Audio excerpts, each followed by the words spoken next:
한다는 건 생각도 못했지만 충분히 우리도 연예 찬양제 나갈 수 있을 겁니다. 그래서 10월달에 연예 찬양제. 그런데 연예 찬양제를 나가려면 찬양단이 한 50명 돼야 돼요. 50명. 그러니까 그때는 전교인이 다 찬양단입니다.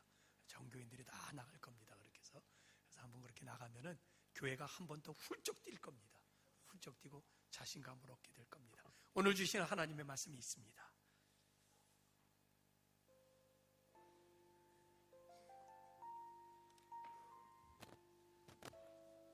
오늘 하나님께서 저희에게 주신 말씀은 고린도전서 15장 12절에서 19절까지 말씀입니다.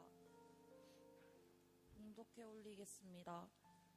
그리스도께서 죽은 자 가운데서 다시 살아나셨다 전파되었거늘 너희 중에서 어떤 사람들은 어찌하여 죽은 자 가운데서 부활이 없다 하느냐. 만일 죽은 자의 부활이 없으면 그리스도도 다시 살아나시지 못하셨으리라.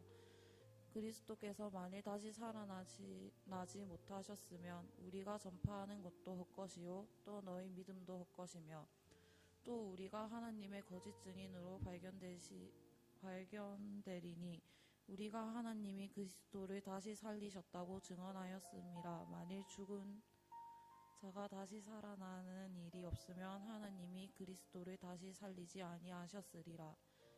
만일 죽은 자가 다시 살아나는 일이 없으면 그리스도도 다시 살아나신 일이 없어져요. 그리스도께서 다시 살아나신 일이 없으면 너희의 믿음도 헛되고 너희가 여전히 제 가운데 있을 것이요. 또한 그리스도 안에서 잠자는 자도 망하였으리니 만일 그리스도 안에서 우리가 바라는 것이 다만 이 세상의 삶뿐이면 모든 사람 가운데 우리가 더욱 불쌍한 자이라. 아멘. 거기까지 봅니다. 옆 사람 인사합니다. 예수님 부활하셨습니다. 예수님 부활하셨습니다. 감사합니다. 예수님이 부활하셨습니다. 여러분, 이렇게 시대가 바뀌면은 역사가 지난날의 과거를 새롭게 해석을 하는 경우가 있어요.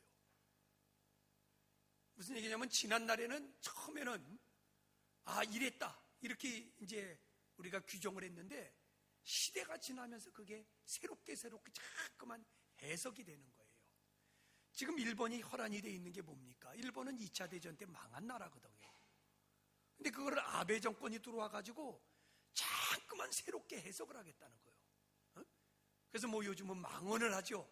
자기가 이 동아시아를 해방을 시켜줬었다. 동아시아를 미압제에서 우리가 구하려고 했다. 또 요번에 엉뚱한 소리 하잖아요. 그래서 자기네가 자꾸만 해석을 막 하는 거예요. 그러면서 자기네들이 아시아의 발전에 큰 역할을 했었다. 이런 식으로. 가미가제는 치욕이었는데 이번에 가미가제 비행기를 사가지고 가미가제 그 비행기를 또 공중에다 띄운대요. 그러니까 이게 자꾸만 이제 해석을 하는데 시대에 따라서 이제 달라지는 거예요. 또 예를 들면 우리 옛날에 어렸을 때는 5.16을 의거라고 그랬어요. 의거. 그래서 5.16이 굉장히 의로운 그러한 것이었다 그랬는데 나중에 역사가들은 5.16은 혁명이다 그랬어요. 혁명이다. 그렇게 역사가 새롭게 해석을 해준 거예요. 재해석을 한 거예요. 전두환이가 정권을 잡을 때도 그랬잖아요. 전두환이 정권을 잡고 나서 전두환 대통령, 노태우 대통령 때는 이거 굉장히 의로운 그러한 혁명이었다 이랬는데 나중에 역사가 해석하기를 이 전두환의 12는 폭거다 그랬어. 폭거다. 그렇게 해석을 해버렸어요. 그리고 군대에서는 이거는 하극상이다. 하극상의 사건이었다. 그래서 완전히 재해석을 하면서 그 위상을 추락을 시켜버렸어요. 다 위상을 갖다 했어요. 그러니까 모든 거는 역사가 해석을 해줄 것이고 역사가 판결을 해주실 것이고 역사가 새롭게 해석을 해나가는 겁니다. 여러분, 오늘 부활절입니다. 예수님이 이 땅에 부활하셨는데 큰 지상 최대의 사건입니다. 그런데 예수님이 부활하면서 굉장히 많은 것들이 재해석이 됐어요. 예수님이 부활하면서 우리가 알고 있었던 그러한 개념들이 예수님의 부활로 말미암아 굉장히 많이 바뀐 겁니다. 그래서 오늘 예수님의 부활을 이후로 뭐가 새롭게 바뀌었는가, 뭐가 새롭게 해석이 됐는가, 이 말씀으로 우리가 함께 은혜를 나누려고 합니다. 자, 첫째는 예수님이 부활한 다음에 뭐가 재해석이 됐냐면은 골고다가 재해석이 됐어요. 우리 찬양하면서도 골고다 언덕까지 이렇게 얘기도 하잖아요. 또 우리 교인들은 골고다 언덕 그러면 굉장히 좋아요. 근데 여러분, 골고다가 무슨 뜻이에요? 해골이에요, 해골. 골고다가 해골이에요, 해골. 해골이 뭐 좋을 게 뭐가 있어요?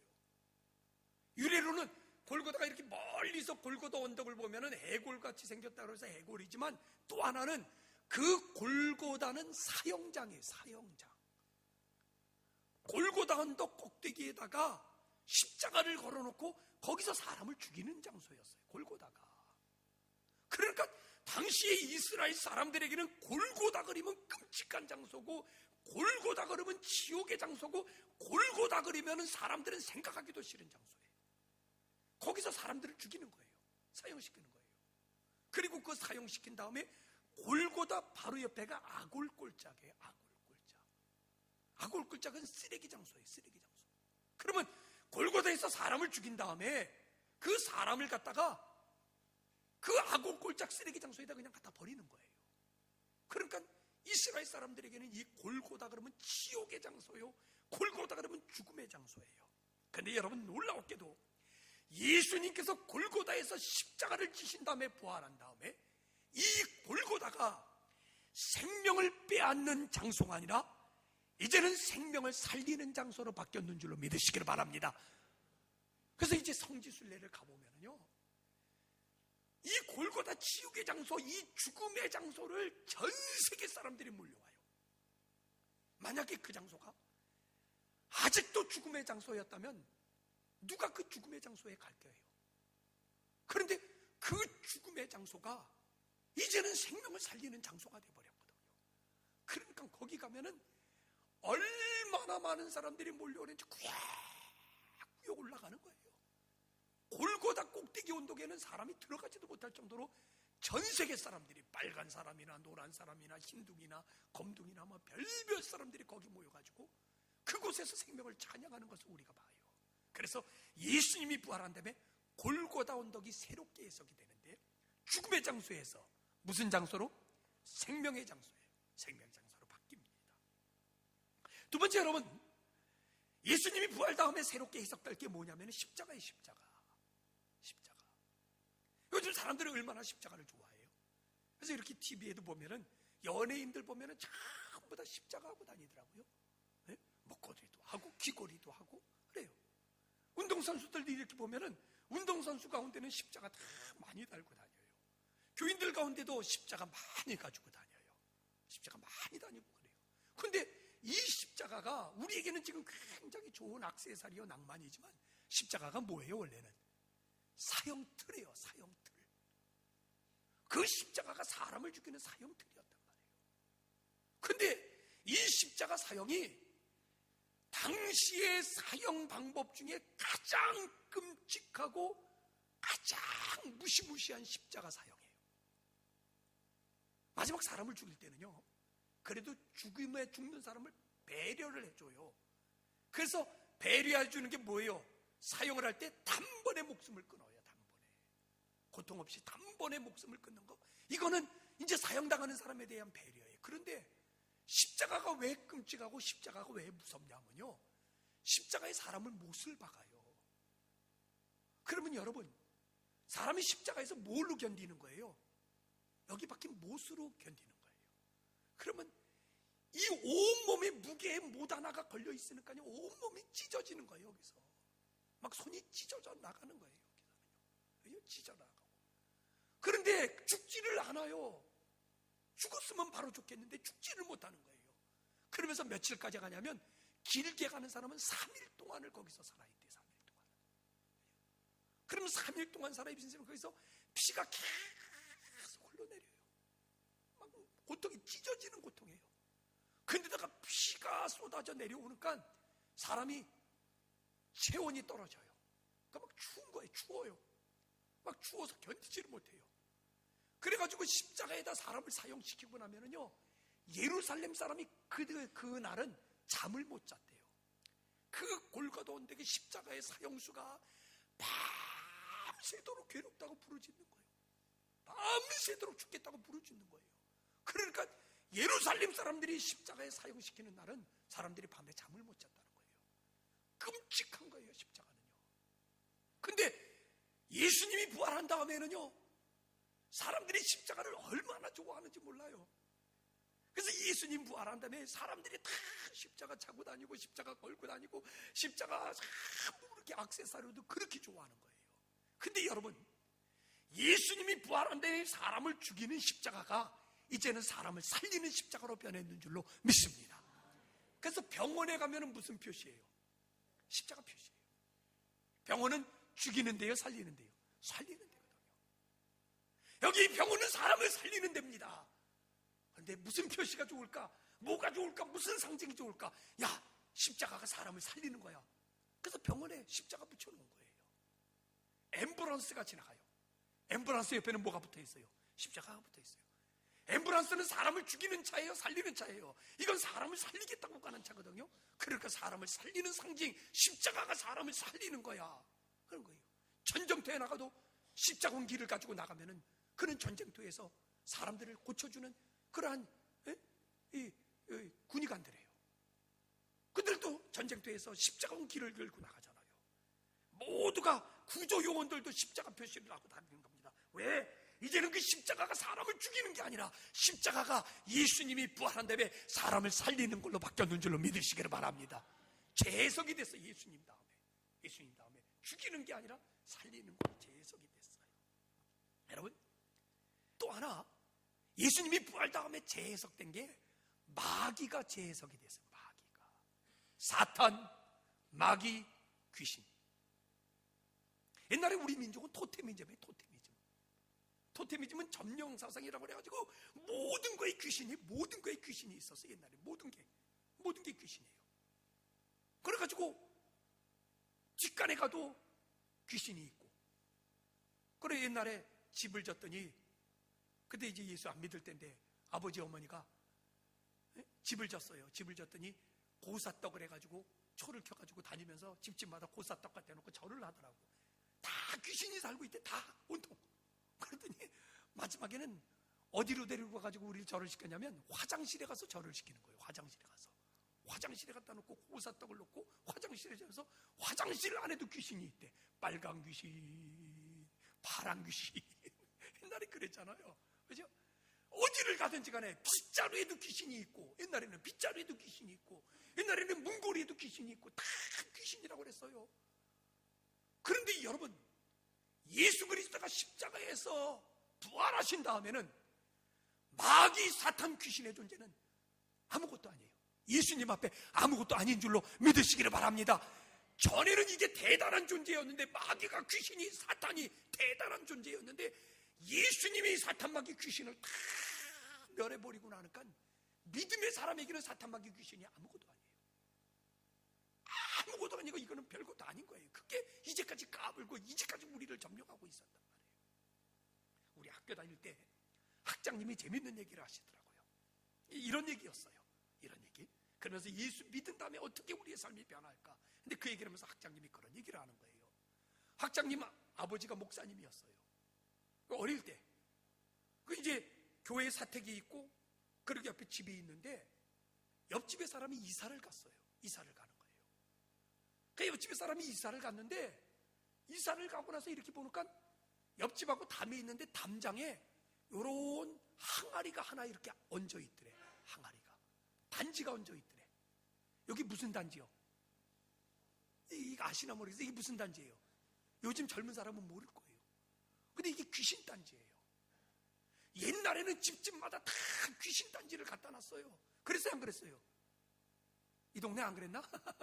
옛날에는 집집마다 다 귀신 단지를 갖다 놓고 그 안에다 쌀을 집어넣어요. 그러면 쌀이 자꾸만 없어져요. 아, 귀신이 와서 먹는구나. 거기 쥐새끼가 빼먹는 거예요. 근데 그거를 집집마다 귀신 단지를 갖다 놔요. 여기 지금 안 나오는데, 옛날에 전도됐던 사람들 하나도 저한테 와가지고 교회에 나온 다음에, 목사님, 우리 집에 귀신 단지가 있어요.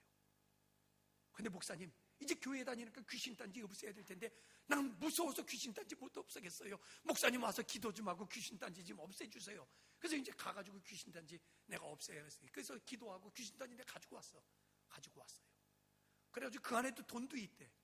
그래서 야, 잘 됐다. 이 돈은 내 거다. 그 열어봤더니 뭐 1,000원짜리 몇 개 들어있더라고. 근데 그 학장님이 옆집에 이사를 가는데 단지가 하나 있는데 그게 귀신단지예요. 근데 그 옆집 사람이 왜 귀신단지를 그 담장에다 올려놓고 갔냐면 우리 이사 가는데 누구 따라오지 말라고, 귀신 따라오지 말라고 올려놓은 거예요. 귀신 따라오지 말라고. 그리고 목사님 옆에다 놓은 거예요. 그런데 다른 사람은 귀신단지를 건드리지 못하는 거예요. 무서워가지고. 네? 귀신단지 건드렸다가 큰 탈 날 거 아니에요? 그런데 그 학장님 어머님이 그거를 보더니 저기다가 초 담가 먹으면 참 좋겠다고. 그래서 그 귀신단지를 갖다 속에 있는 거 다 버리고 깨끗이 씻어가지고 거기다가 초를 담가가지고 식초를 담가가지고 먹더라는 거예요. 믿음의 사람에게는 사탄마귀 귀신, 예수님의 권세로 다 사라졌는 줄로 믿습니다. 예수님의 권세로 우리가 이기는 줄로 믿습니다. 그러니까 예수 믿는 사람이 예수 믿기 전에는 어떻게 했어요? 전에는 날짜를 보고 다녔잖아요. 자녀를 결혼시킬 때도 날짜요, 이사를 갈 때도 날짜요, 집안에 무슨 일을 할 때도 점쟁이에 가서 날짜를 보고 다녔고, 무슨 일을 하면 겁내고 무슨 일을 하면 두려워하고, 통통하면 어떡할까, 귀신 따라붙으면 어떨까 이랬잖아요. 그런데 예수 믿고 나니까 이건 아무것도 아니에요. 두려운 존재도 아니에요. 이거는 잡신도 안 되는 거야. 예수 앞에는 아무것도 아니에요. 그래서 사탄마귀가, 귀신이 예수님이 부활한 다음에 그 존재가 완전히 땀박에 떨어졌고 우리는 사탄마귀를 이기는 그러한 능력의 자로 변했는 줄로 믿습니다. 재해석이 되는 거예요. 재해석. 또 여러분, 예수님이 부활한 다음에 재해석이 된 게 있어요. 뭐냐면 죽음이에요. 죽음. 어떻게 됐든지 간에 우리가 이 세상을 살면서 훌륭하게 살았던, 지식이 많던, 성공했던, 부귀영화를 누리던 마지막은 뭐예요? 죽음이잖아요. 죽음을 누가 거역할까요? 마지막의 단계는 죽음이잖아요. 죽음이에요. 제가 27회 목회를 나갔어요. 목회 나가서 제가 제일 먼저 전도한 게 이거예요. 제일 먼저 전도한 게. 나가서 그 다음날 초상을 치르고, 그리고 나서 이제 초상을 치르고 와서 이제 버스를 타고 이제 덕산온천에 목욕을 하러 가는데, 그때 마침 그 다음 정거장, 교회 다음 정거장에 노인네가 한 분 타더라고요. 어떡하나 전도해야지. 그래서 내가 가가지고 그분에게 얘기를 했어요. 할아버지에게. 할아버지 처음으로 전도한 거예요. 이제 목회 나가서 할아버지 저기 오늘 돌아가신 분 잘 알죠? 아, 잘 알지. 그분이 이제 내가 전도생. 잘 알지. 내가 그랬어요. 할아버지, 이제 그 죽은 분 얘기를 하면서, 할아버지 죽으면 어떻게 되시는지를 알아요? 그랬어요. 죽으면 어떻게 되는지를 아셔요? 그랬어요. 뭐라고 그랬을까요? 그분 얘기는 죽으면 끝이지. 죽으면 끝이야. 죽으면 땅속에 들어가. 맞아, 여러분. 죽으면 끝이고, 죽으면 사망의 권세에 갇혀 있었고, 죽으면 우리는 땅속에 들어가는 존재였지만, 예수님 부활한 다음에 예수 믿는 자는 죽음이 재해석되기를 시작했는데, 예수 믿는 자는 죽음이 아니라 죽음을 넘어서 생명으로 가는 줄로 믿으시기를 바랍니다. 이게 재해석되기 시작한 거예요. 그래서 과거에는 죽음을 두려워했고, 과거에는 죽음이 무서웠고, 내가 죽으면 어떻게 된다 그랬지만, 신실한 믿음을 가지고 있는 자는 죽음이 두려울 게 없어요. 죽음의 단계를 넘어서 영원한 생명, 영원한 하나님의 내 나라의 생명이 있는 줄로 믿으시기를 바랍니다. 그래서 누구는 이렇게 얘기하더라고요. 오늘 부활절은 우리 인생의 문패가 바뀌는 날이라는 거예요. 문패가 뭘로 바뀌었을까요? 문패가 죽음이라는 문패였어요. 죽음이라는 문패. 그래서 그 인생의 죽음이라는 문패를 통해서 마지막에는 저승사자가 찾아오는 인생이었지만, 여러분, 오늘은 죽음의 문패가 아니라 문패를 바꾸되 생명의 문패로 바뀌었는 줄로 믿습니다. 그리고 저승사자가 아니라 이제는 우리에게는 천군 천사가 우리를 영접하는 날이 올 거예요. 그래서 예수님이 부활한다면 죽음이 아니라 우리는 생명으로 죽음이 재해석되는 줄로 믿습니다. 그러나 여러분, 무엇보다도 가장 중요한 건 골고다가 재해석이 되고, 십자가가 재해석이 되고, 마귀 사탄 권세가 재해석이 되고, 죽음이 재해석됐지만 가장 중요한 거는 내 인생이 재해석이 됐다는 거예요. 아멘이에요? 깊게 생각합시다. 예수님 때문에, 예수님의 부활로 말미암아 내 인생이 재해석이 된 거예요. 내 인생이 바뀌기 시작한 거예요. 내가 예수님을 영접하기 전에는, 내가 예수 그리스도 안에 살기 전에는 나는 아무 의미 없는 인생을 살았어요. 그냥 그렇게 사는 인생이었어요. 그런데 주님이 나를 불러주시고 주님이 그 부르실 때부터 내 인생은 새롭게 바뀌는 줄로 믿으시기를 바랍니다. 삶의 의미가 생기고 삶의 목적이 생기고 삶이 새로워지는 그러한 삶으로 변하기 시작한다는 거예요. 중3 때 이제 성탄절이 되면은 우리가 이렇게 옛날에는 선물 교환을 했어요. 그래서 우리 중학생들도 모여가지고 올라이트를 하면서 선물 교환을 했어요. 근데 그때 중3 때 내가 선물 교환하면서 받은 게 뭐냐면 이런 쪽자예요. 쪽자에 시가 써 있어요. 시가. 근데 나는 그 시를 받자마자 얼음. 그 십자가를 받자마자 가슴 속에 뭉클하며 오는 게 있었어요. 그 십자가가 뭐예요? 김춘추의 꽃이에요. 꽃. 아셔요? 김춘추의 꽃. 근데 난 중3 때 그 김춘추의 꽃이라는 그 시의 족자를 딱 받아드는 순간에 너무나 마음에 감동이 오는 거예요. 이렇게 시작이 되죠. 내가 그의 이름을 불러주기 전에는 그는 다만 하나의 몸집에 지나지 않았다. 내가 그의 이름을 불러줬을 때 그는 나에게로 와서 뭐가 되었다? 꽃이 되었다는 거예요. 그러면서 그렇게 얘기합니다. 그에게로 와서 나도 그의 꽃이 되고 싶다. 우리들은 모두 무엇이 되고 싶다. 무엇이 되고 싶다는 거예요. 너는 나에게, 나는 너에게 잊혀지지 않은 하나의 몸집이 되고 싶다. 근데 저는 이거를 보면서 중3 때요. 내가 굉장히 조숙했던 것 같아요. 거의 이 정신세계의 기본적인 건 중학교 때 내가 완성이 된 것 같아요. 근데 그 중3 때 나는 이 시를 갖다 딱 받아드는 순간에 내가 왜 감동을 받았냐면 내가 그의 이름을 불러주기 전에 나는 하나의 몸집에 지나지 않았다는 거예요. 나는 그거를 어떻게 새겼냐면요, 하나님께서 나를 불러주기 전에는 나는 하나의 몸집이었어요. 하나님이 여러분을 불러주기 전에 여러분의 인생은 아무것도 아니었어요. 하나님이 여러분을 불러주기 전에는 여러분의 인생은 의미 없는 인생으로 살아갔어요. 그런데 하나님이 여러분을 부르신 거예요. 하나님이 여러분을 부르고 여러분 때문에 하나님이 인간으로 오셔가지고 십자가에 달려 돌아가시고 부활하셨어요. 그런데 하나님이 나를 불러주시는 그때부터 내 인생은 의미가 생기기 시작했는 줄로 믿습니다. 그리고 나는 너에게, 너는 나에게, 하나님의 음성이에요. 나는 너에게, 너는 나에게 서로가 의미가 되고 싶다. 서로가 무엇인가 되고 싶다는 거예요. 이게 김춘추의 꽃을 보면서 나는 이거를 생각해. 그래, 하나님이 나를 불러주셨기 때문에 내 인생은 새로워졌고 내 인생이 새롭게 해석이 되고 내 인생에 새로운 변화의 역사들이 일어났다고 나는 이렇게 고백을 하는 거예요. 여러분, 만약에 하나님이 나를 불러주지 않았다면 내 인생은 아무 의미가 없었을 거예요. 만약에 하나님이 나를 불러주지 않았다면 진짜 내가 이렇게 생각하는 내 인생은 허랑방탕하고 되는 대로 살았고 진짜 인생을 갖다가 허비하면서 그렇게 살았을 것 같아요. 근데 하나님이 기범아 이거 불렀거든요. 그 내가 하나님의 부름에 응답하고 왔더니 하나님이 내 인생을 새롭게 만들어 주신 거예요. 새롭게 바꿔 주신 거예요.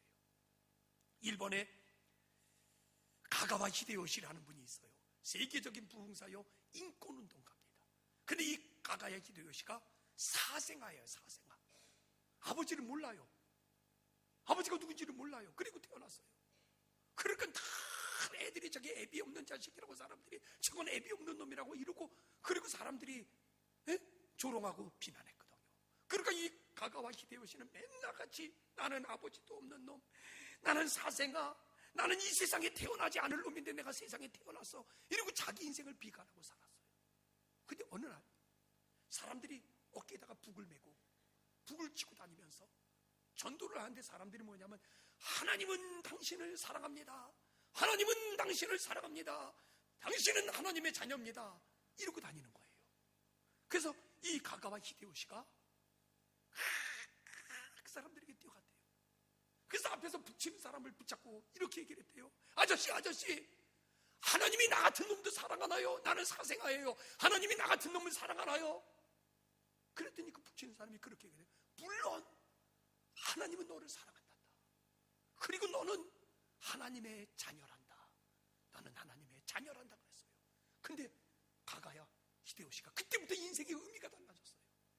자기 인생을 재해석하기 시작했어요. 나는 이 세상에 태어나서는 안 될 놈, 나는 이 세상에 무의미하게 태어난 놈, 나는 이 세상에 쓸데없이 태어난 놈, 이렇게 인생을 살던 가가야 히데요시가 그래 하나님이 너를 사랑한단다, 너는 하나님의 자녀란다, 이 음성을 듣는 순간에 그의 인생이 재해석이 된 거예요. 그래 나는 하나님의 자녀야. 그래 나는 하나님의 사랑하는 자야. 내가 하나님의 자녀로 살아야지. 나는 하나님의 사랑하는 자로 살아야지.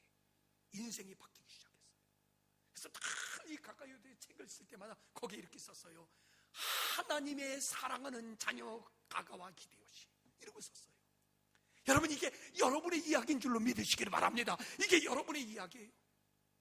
예수님을 만나기 전에 우리는 의미 없이 살아가던 인생, 예수님을 만나기 전에 우리는 인생에 의미 없이 그렇게 살아가던 인생이었는데 예수님께서 불러주시고, 예수님께서 바로 여러분 때문에 죽으시고 나 때문에 죽으시고, 그러나 예수님께서 사망 권세 이기고 부활하면서 우리의 인생은 새롭게 변했는 줄로 믿습니다. 새로운 인생으로 변했는 줄로 믿습니다. 때문에 여러분, 오늘 축원합니다.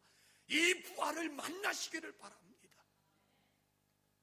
아는 부활이 아니라 바라보는 부활이 아니라 그 예수님을 내가 만나고 그 예수님을 내 마음에 모시고 살아가는 그 순간부터 여러분의 인생의 나이가 얼마라도, 여러분의 인생이 어떠한 인생일지라도, 여러분들의 인생이 학생일지라도, 여러분들의 인생이 어린아이일지라도, 아니면 여러분의 인생이 노인네일지라도 여러분의 인생은 새롭게 인생의 변화가 오기 시작하고 새로운 인생으로 해석되기 시작할 겁니다. 모세가 그랬잖아요. 모세는 실패하는 인생이었어요. 그래서 모세는 광야에 들어가가지고 자기 인생은 그렇게 끝날 줄 알았어요. 근데 어느 날 하나님이 모세에게 나타났어요. 모세야, 내 백성을 해방시켜라. 근데 모세가 하나님께 이렇게 물어봐요. 하나님, 내가 누굽니까? 하나님, 나는 실패자예요. 하나님, 나는 실패하고 인생을 이렇게 살아가는 노인네예요. 나는 광야에서 이렇게 인생을 실패하고 끝날 인생이에요. 근데 하나님, 나에게 그러한 사명을 주다니요. 하나님, 내가 누굽니까? 내가 누군데 그러십니까? 그때 하나님이 얘기하잖아요.